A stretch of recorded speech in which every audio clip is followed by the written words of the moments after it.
I have now officially seen everything.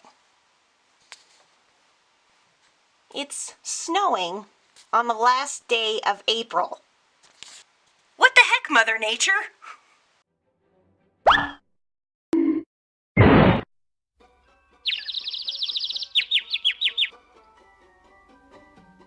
Much to learn, you still have.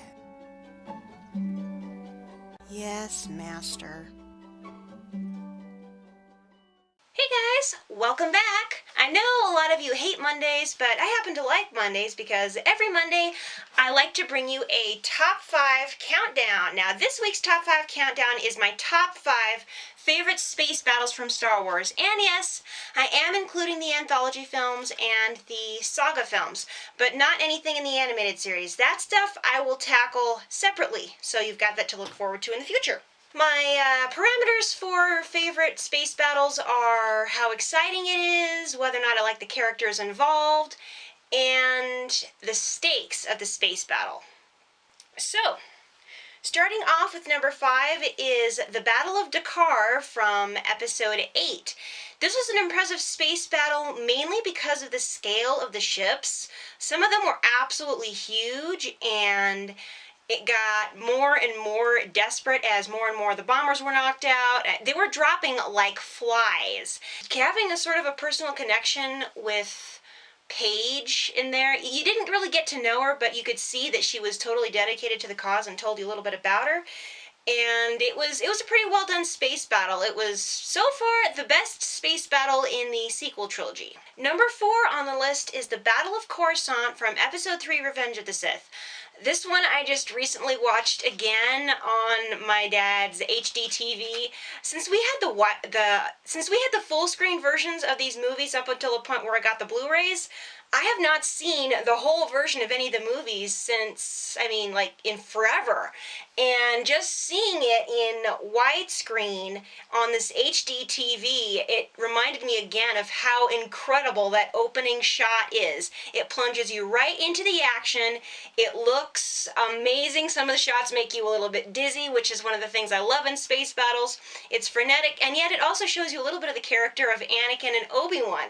There's some banter between them. It's just a really, really good space battle. Number 3 on the list, sorry it's not higher up, but is the Battle of Yavin from Episode 4, also known as the original Star Wars.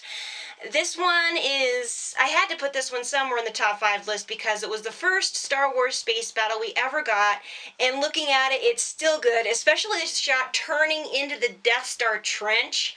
I love it. It's exciting. The stakes are pretty good. And plus, you get Luke's first instance of actually using the Force, as Obi-Wan taught him to. And it's really, really good. It's classic. It wrote the book on space battles, and that is basically the standard that you judge all other Star Wars space battles by. Number 2 on the list is the Battle of Endor from Episode 6, Return of the Jedi. The reason this is number 2 is because, let's face it, this took the Battle of Yavin and kicked it up to about an 11. It is visually stunning, even more so given the fact that every single one of those ships is a model. That was something they didn't have to upgrade to CGI models when they released the special edition of Return of the Jedi, because it was already perfect. The movement of the ships, the interposition of the fighters and the big ships, and trying to fight off the Star Destroyers and taking out a big Star Destroyer, and then the team that goes into the Death Star. Oh, it's great. It's heart-pounding, and to this day, when the Millennium Falcon is on its way out to the second Death Star and the flames keep creeping up, I keep going, oh, oh, oh, and then it pops out and Lando goes, yeehaw!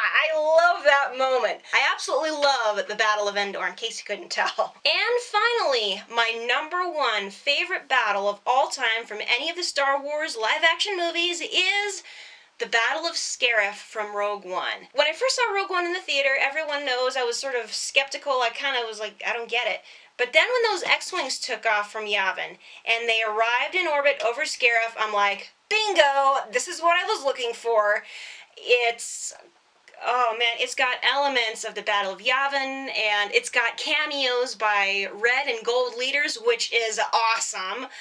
And it's it's just amazing. It's got fighters and big ships, and they're trying to keep Rogue One clear so they can actually recover the Death Star plans. And that's about as high as the stakes can get, other than actually destroying the Death Star.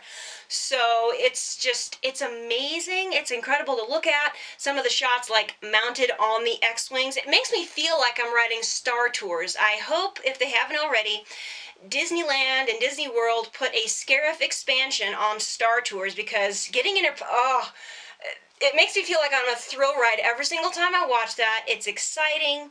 It's got pretty good acting moments in it. It's got classic characters, so that's why it's number one on my list. So, there we go, guys. That's been my top 5 list of favorite space battles in Star Wars. Yes, I am still working on Darth Vader for May the 4th. I'm coming down to the wire, getting kind of impatient, kind of nervous. I'll show you what I've done with the helmet tomorrow, so it'll be a surprise, and that way I can focus on working today and not documenting what I'm doing, because I'm getting kind of like, Rah!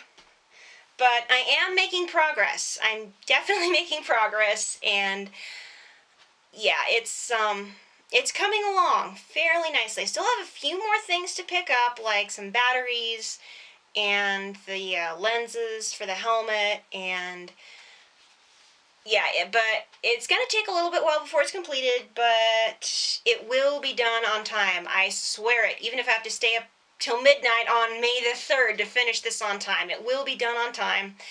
But that's all for today. Thank you guys so much for watching. If you like this video and you want to see more like them, go ahead and click that little subscription button down below. Question of the day: which space battle from Star Wars is your absolute favorite? Go ahead and post a comment below. I'm eager to see your responses to that.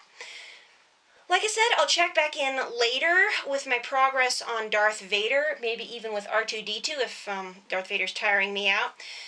But until next time, this is the Clumsy Jedi signing off. Bye, guys.